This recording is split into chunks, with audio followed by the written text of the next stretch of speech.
Okay, so moving on to the next panel here. And before we do that, reminder of the QR code. That QR code will, if you scan that, will take you directly to the LinkedIn page where you can follow all the panelists and also ask them questions. So we've heard from kind of two perspectives so far, the organizational standpoint and the technology perspective, and the technology standpoint as well. One equally as important, if not the most important voice and perspective that we need to listen to are the brokers. So I'm really excited for this next panel. JasonPJordan from the LIT International team was going to moderate this. Give him a round of applause.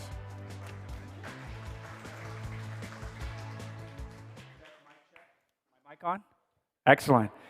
First, I want to start with some gratitudes, but I'm going to bring up my panel. So Jeff from Stellar, Judit from Weichert Realty, and we're going to bring up Ernesto next, and then Marika. So I want to start off with, as we get into this discussion, with some gratitudes, because I think that's the good way to kind of start this panel today. I want to thank Ali Attar, Realtina, Sam DeBoard, all the industry leaders that are here today, and everyone who's made a commitment to come be part of this discussion over the next couple of days. I want to personally thank our founder at eXp Realty, Glenn Sanford, for making the trip here. Today, we're celebrating 15 years of innovation at eXp Realty. Congratulations, Glenn. And my brother Ernesto over here with eXp Realty as well. So let's set the stage here. You know, at the Legends International team, we pushed forward as eXp Realty was expanding into new markets, now in 24 around the world.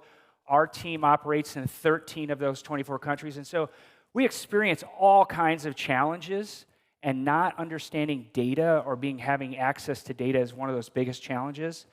So as we kind of get started with the Brave New World, this is the broker's perspectives on what an MLS is. And to kind of start this off, I want you to know this is inspired by the CEO of Stellar MLS, Merri Jo, who had a great keynote earlier today.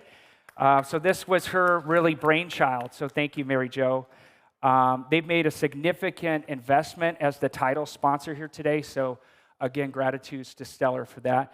So since we're talking about Stellar, Jeff, why don't we start with introductions, introduce yourself, and then we'll go down the line. All right, my name is Jeff Fagan. I am the president of Stellar MLS for this calendar year, or actually this fiscal year. I also, my day job that I actually try to earn income at, I'm a regional vice president for a regional real estate company that's been in existence since 1965. We currently operate 47 offices, 17 of which I oversee. Okay. And if you want to know the region or my footprint, if you look at the National Hurricane Center where that storm is going to come across, that's my region. So, wow. I'm kind of multitasking in my head of what I need to do for that. But I'm sure. Thanks for being here, though, making the commitment. Judith. Absolutely. Thank you. Thank you for being here. My name is Judit Agod. I was actually born and raised in Hungary, and I immigrated to the United States when I was 20 years old, and that's when I started my 26-year real estate career. I started as an administrator. I became an executive admin. I became an agent, then a manager, then a real estate broker, a real estate licensed instructor, and at this time, I'm a regional president for Weichert Realtors for Bergen County, New Jersey, as well as Rockland, Orange, and Westchester counties in New York State. Ernesto. Ernesto, depending which country I'm in these days. 41 years in Toronto Real Estate Board as a realtor, on the commercial side primarily. The last 4 years we've been supporting the growth of eXp International global growth, especially supporting Portugal and Brazil. And the dream of a global MLS, a global standard, has been a dream for a long time, I think. So I'm excited to be here. And I was kind of thrown here in the last minute. So Yeah, thank you for stepping up, brother. Marika just arrived. Thank you so much. I just landed on the next street. next to here. Otherwise, I would never make it. I'm Marika Abuashvili, Marika with a difficult last name. I have been a realtor, and as Judith, had many different positions in real estate, but altogether 20 plus years with Coldwell Banker Bain in Seattle. Last was managing broker, and then my past 5 years are with Georgia National Association of Real Estate, where I share my experiences to help elevate the level of professionalism in the real estate industry in Georgia, and helping them with varieties of questions such as, education. And my latest one is MLS. Awesome. Yeah. So thank you all for being here, taking the time, and everyone in the audience. Jeff, why don't we just start with you as, we kind of discussed this idea of a global role of MLS. Let's start by asking, how do MLSs drive value for brokers in today's rapidly evolving real estate markets? And why is it critical for brokers to adapt to these changes? I think from my perspective as a broker, and when I got into this industry 20 plus years ago, I come from an industry that was an agriculture industry. So in an agriculture, the way I was trained, efficiencies, transparencies, and science, those were the basis. And in a lot of respects, to me, the MLS is that, okay? Because we've heard words like transparency, we've heard words open market, and the biggest single thing is, from an efficiency point of view, is being able to have a sole source of clean, reliable data that translates.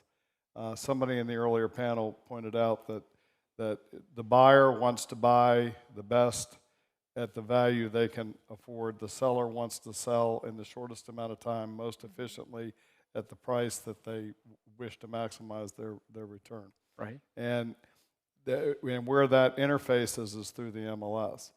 And then the components to make that possible, or RISO has spoken multiple times, but they created the library, or at least articulated the library, that different areas could look at the same data and reliably say that's right.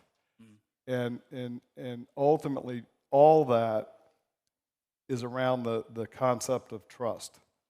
Because without the trust that you can predictably rely on this information, and whatever else anybody, whether it's the world or even the United States, ultimately we have to come together with the concept that if we cooperate and if we work together, it will benefit, and that rising tide will lift all the boats. And to bring it back to agriculture a little bit, if you look at a draft horse, which my company developed some nutrition products for, but at the end of the day, that draft horse, can pull 3,500 kilo by itself. If I put two of those draft horses individually, they both can pull 3,500 kilo. If I put them together, right, train them, educate them, help, and then put them forth, they actually don't just pull 7,000 kilo, they pull 15,000 kilo. That, to me, is the concept that if we can embrace working together, exactly, we will maximize things. I think the biggest word that I took away from what Jeff said was trust, right? Yes. It's trust in that collaboration. It's trust in the data. But that data we can't trust if we don't have trust in the professionals that are inputting the data. And we need the library behind it, so we're all speaking the same language, if you will.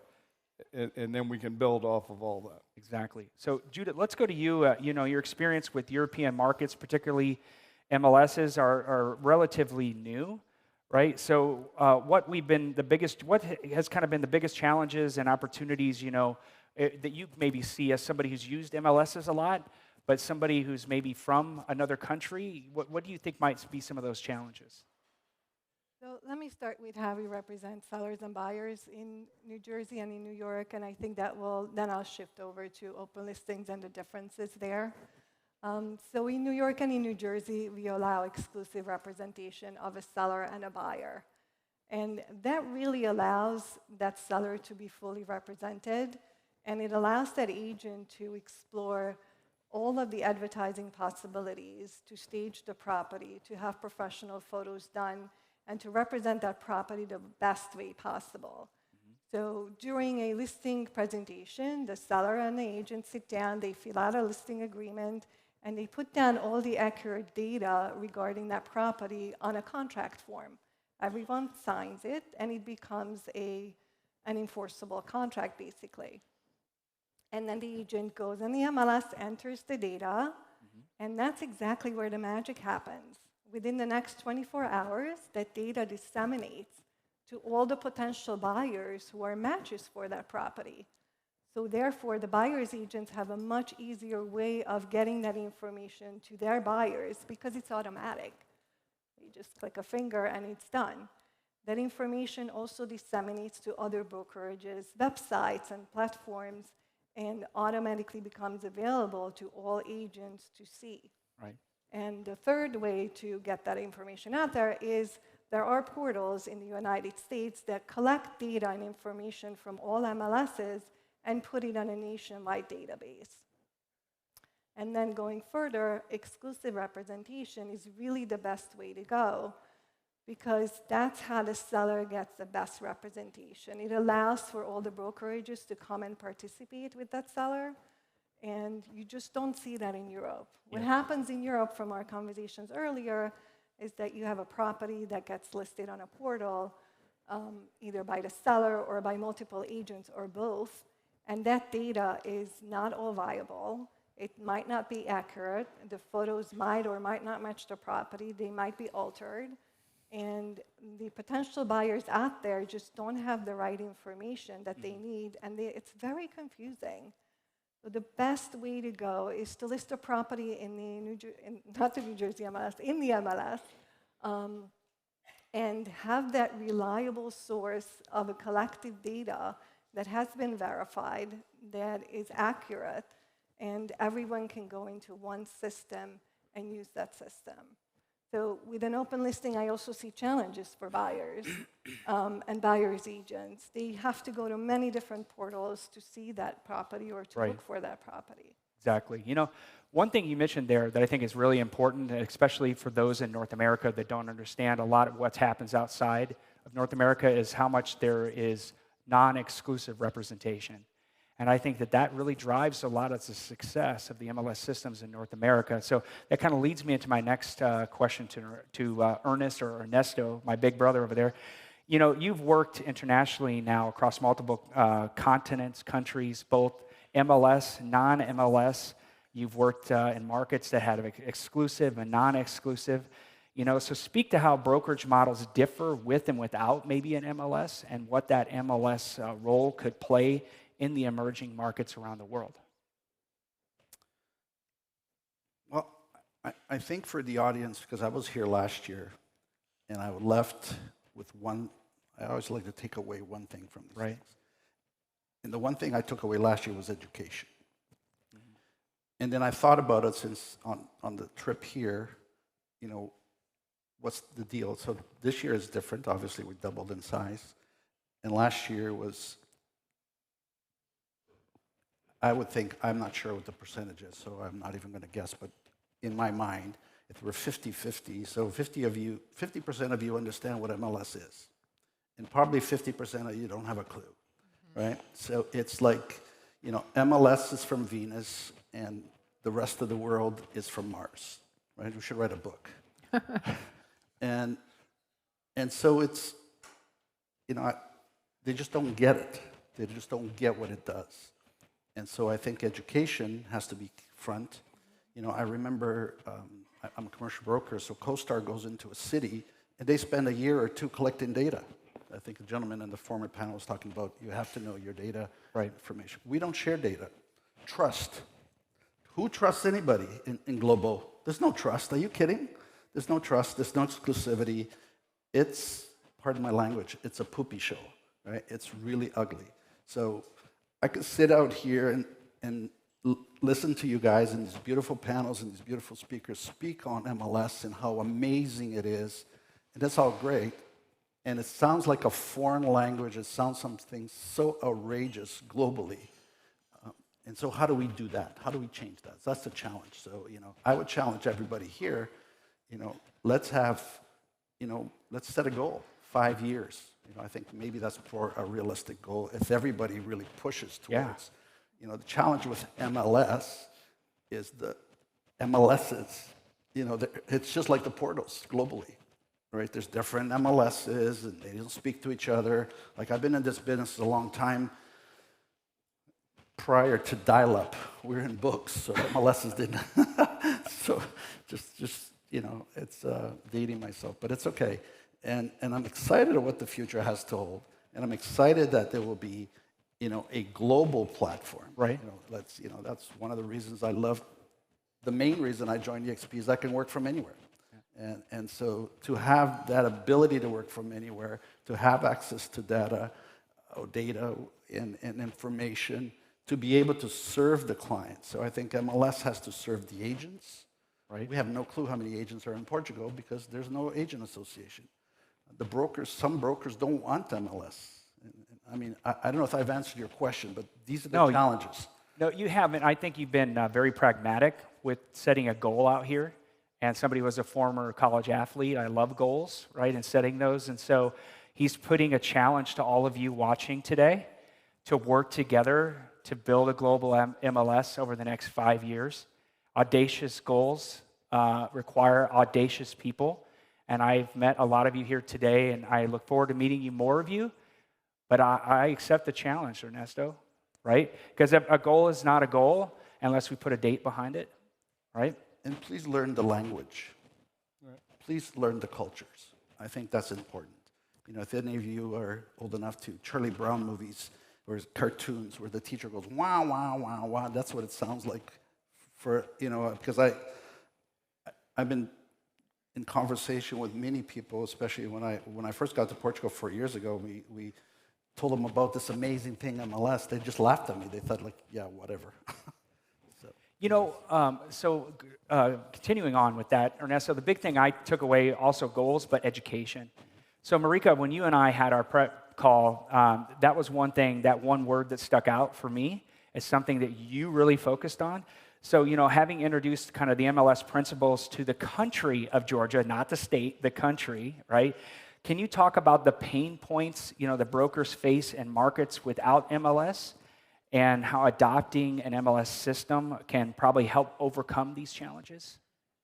And you want me to do it in 4 minutes? Well, we're doing really good on time. So Marika, of course, just landed here, so go ahead. There's a lot of issues I see, and especially because I was fortunate enough to work with Northwest MLS practically for all my adult life, 25 years or so.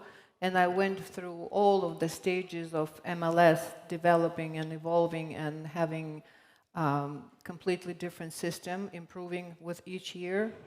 So, but being in real estate without MLS, it just was not something I would even imagine until I arrived to Georgia. And I spoke about that last year at the panel, so I won't repeat myself just in case. But I think basically if we start just listing all the benefits that MLS brings to real estate profession, we can flip the coin and all of those become challenges, all of those become have-nots for all the real estate agents, especially in emerging markets. And I know there's a lot of people here from countries where MLS is not strong yet or just non-existent that can relate to that. Mm-hmm. And just going through a couple of previous conversations, the word trust was mentioned, the word exclusive representation was mentioned. I think those are very, very important words because, first of all, what is real estate profession? We often forget to talk about clients, right? And this is the profession which is primary goal is servicing clients. Right. And I think this is just not even understood to the deep core of what the concept is. Because, and how do I connect it with MLS? To service client fully, to deserve, so to speak, that exclusive trust, exclusive representation, to be able to have this exclusivity contract with your client, you have to offer the client something. It's not just your pretty face or just the way you conduct yourself, or because the neighbor knows you, or they've seen you somewhere before, or you have a blog or something like that. It's because of quality of services that you can provide to that client. And how can you provide quality of services to your client? Where I'll just give you one or two examples, depending how much time I have. You're doing good. For instance, MLS gives us amazing ability to analyze market independently ourselves. We can do macro analysis, we can do micro analysis, we can go down to the street, we can go down to the building. Only with MLS we can do that. So since one of our roles when we're servicing clients is to price the property, for instance, right? Which is amazing. You experienced agent, you have to be able to know how much a houses or apartments or a land is selling in any given area. How can you do that without statistics? I just simply cannot imagine. You go with your gut feeling, sorry, but it doesn't work in the business, right? We have to have numbers. And so I think this is just one small illustration on how we cannot provide quality services to our clients if we cannot come in and tell them simply, should they sell or they shouldn't? Maybe they shouldn't sell because it will never sell for this price, and if they don't sell for this price, they cannot move on with their other plans, etc., etc. So that's one thing. And we can just build on that, but I'm sure it was discussed many times, and I have just a few minutes. But I want to go back to trust and how to overcome this very big issue of implementing MLS in the countries where it's not yet. I think let's go before the MLS as a system, as technological platform arrives to any given country or any given community. Right. I think what has to happen and what gives a huge boost is when there is an entity, organization, or association, or committee, or something like that of people who are absolutely driven by developing the industry, and they have their colleagues' trust. When they have their colleagues' trust, it's a little different trust, but that you, Judith, talk about, but also very, very important ingredient. Then, when you introduce innovation to that community, then the process, I think, doesn't have that many obstacles as it might have otherwise. And I think everybody here who tried to implement MLS in their countries understands what I'm talking about. You know, Yeah. I think if we look at what you just said there, I think of championing our clients, right? But also each other as an association. That we can't build something great alone. That we have to do it together. And I think that is a great perspective that you were just talking about. Working with your association, coming together, using that trust, education, putting the client first, right? I think that all those things are key components to building a system like MLS. But it comes from that collaboration, that trust, and working together. So as we kind of look to the future, and we have just a few minutes left here, I'd like to open up the floor, discuss one final question. You know, how can we improve MLS models in North America and around the world to better serve brokers and agents, right? Because it's really the brokers and agents that control the industry if it's set up correctly within MLS, right? So what innovations or structural changes would you like to see? Go ahead, Jeff, start us off, right? I'm intrigued because when I look at in some respects at the United States now, given the current circumstance, it's almost. I had a social study teacher one time tell me life is a circle, everything comes around, and I think that what the United States has gone through, similar to what Europe is wrestling with now. And we created this beautiful system that arguably created more wealth in the history of man, which was the private ownership of property over time. That fundamental of meeting a need of humanity, which is housing, and then allow it to appreciate was a wonderful thing. And in some respects, we're devolving ourselves because of litigation to where we're separating aspects of our industry. And I think that's very sad, and I think it's misguided, and I think it's going to have unintended consequences. Ultimately, what I think we need to do is get back to some fundamental efficiencies. You need a reporting system and to take data, pure, clean data. That's science, that's fact. Take that data and deploy it in a way that individual brokers can create, or entities can create a way that their individual agents and their value proposition can provide to the consumer of the world a way to transact a basic need and have trust and reliability and all those good things. And I think part of the evolution of this is for us to stop making stupid mistakes or stupid decisions based off what some governmental entity believes.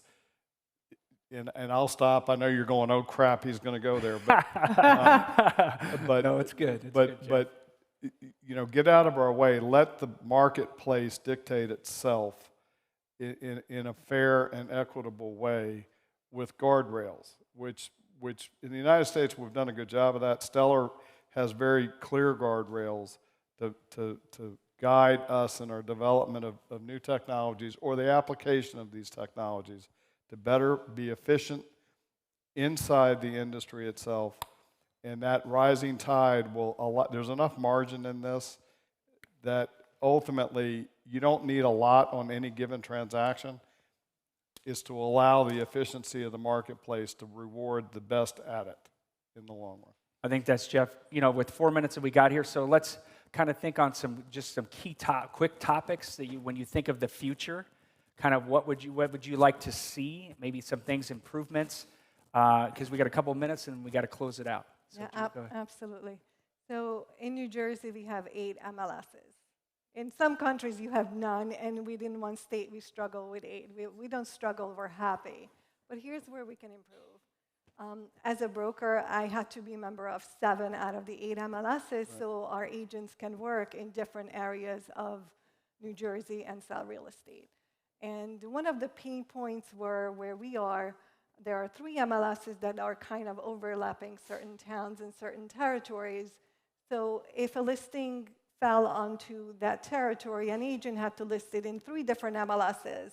And that came with more listing fees and more policies to follow, because each MLS comes up with their own rules and regulations. And as a member, you have to follow those rules and regulations, as they are heavily policed, and you should. Also, for a broker standpoint, it's great for compliance to have all those MLSs and to have that information, and it's just a lot more difficult to follow. So, you know, in a great vision, some of the MLSs could get together and cover larger territories and reduce the number of MLSs per state. And in the real world, that would be a great option.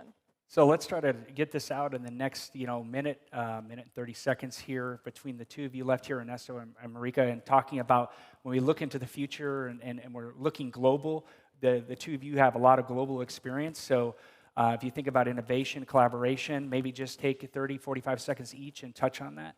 Ernesto? I just have one thing to say. It's, again, part of the challenge. It's legacy. You guys are the pioneers of this, and it's not for you, it's for the next generation. Yep. That's going to take that long. So if you think this is going to happen overnight, right, I hope it does. That would be, but no fairy dust. I don't think there is. So data, John's somewhere in the room. I think Toronto Real Estate Board started collecting data in 1973. We had 0. So when you search prior to 73, good luck finding anything. Right. So whatever we start from now on, because the governments and how they control the data. So if we control the data, right? And I can't speak on North American MLS because, Portuguese, Brazilian, Canadian, so forgive my divided states of America friends. You guys figured that out. So let's go to Marika. You got about 20 seconds, Marika. I'm sorry. I'm just saying that since we're talking about existing MLSs, I wouldn't be bringing Georgia's example here. But as far as Northwest MLS, of course, going hand in hand with technology. Yeah. And something I picked from Judith is the collaboration, perhaps not even several association and several MLSs in one state, but interstate. Because Seattle and California and Arizona market, they are very, very close. It would be nice to have some kind of united system where data could be exchanged between agents and clients. Excellent. So thank you all for your invaluable insights. This discussion has been enlightening. I believe it will help shape the future direction of MLS and here in North America and across the globe. I'd like to again thank Stellar MLS for sponsoring and their leadership here on the panels with everybody sharing their experiences. So let's continue our collaboration and let's push the boundaries of what the MLS can achieve. And like Ernesto said, let's be the pioneers and let's be the ones here in the room today that the ones in years forward will remember that we started last year and hear this conversation and they have the tools and the data and the trust and education because we started here. Thank you, everybody. Thank you. Thank you. You had 4 seconds left. Wow, I think that might have been my favorite panel yet. You know, of course, we can all build an MLS platform, but unless it's suited for the brokers and what they need now and in the future, it's never going to take. So that was really, really great insights. Moving forward now, I'm also excited for this panel. This is for